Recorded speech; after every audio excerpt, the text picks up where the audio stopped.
Promesse biblique du jour. Pourquoi devons-nous surveiller nos pensées? C'est important de changer sa mentalité, avoir la mentalité de Dieu. Parce que l'on pense, on le devient. Les pensées appellent des actions, et ce sont nos actions qui définissent qui nous sommes.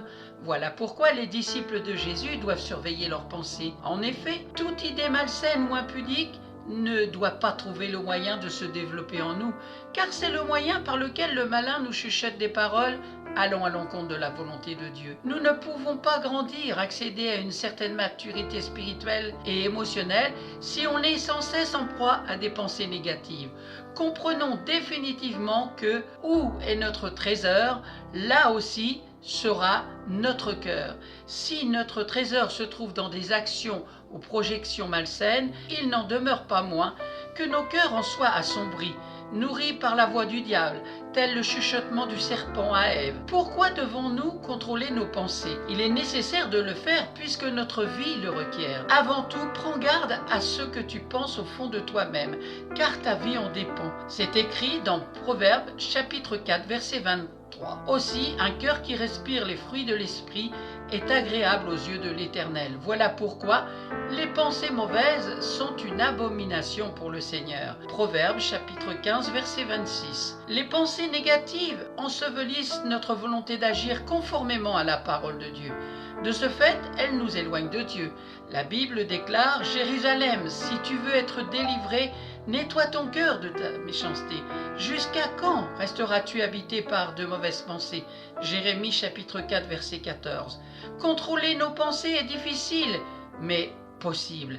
Davantage quand nous nous soumettons à la parole de Dieu et quand nous demeurons fermes et obéissants, quand nous restons dans sa présence et que notre soif est de le connaître chaque instant, un peu plus que notre désir est d'expérimenter des états plus fusionnels dans notre communion avec Dieu, nos pensées sont profondément influencées par lui. Nous devons nous opposer à tout raisonnement interne ou même externe qui s'élève contre la sagesse de l'Éternel. Car si une personne appartient à Dieu, elle écoute les paroles de Dieu. Mais vous ne m'écoutez pas, parce que vous n'appartenez pas à Dieu. C'est dans Jean chapitre 8 verset 47. Nous devons nous plaire dans la prière et demander une intelligence qui surpasse celle de l'ennemi. Demandez la sagesse, afin d'avoir le discernement, afin de déceler le désir de Dieu, pour être guidé par l'Esprit Saint.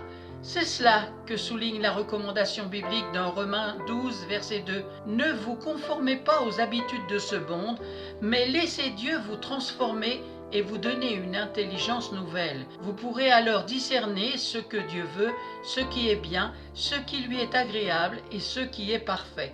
En somme, il convient de s'accorder sur le fait que nos pensées, à nous chrétiens, se doivent d'être vertueuses et ne pas vagabonder, parce que, voici donc ce que je dis et ce que je déclare dans le Seigneur, c'est que vous ne devez plus marcher comme les païens, qui marchent selon la vanité de leurs pensées. Ils ont l'intelligence obscurcie, ils sont étrangers à la vie de Dieu à cause de l'ignorance qui est en eux, à cause de l'endurcissement de leur cœur.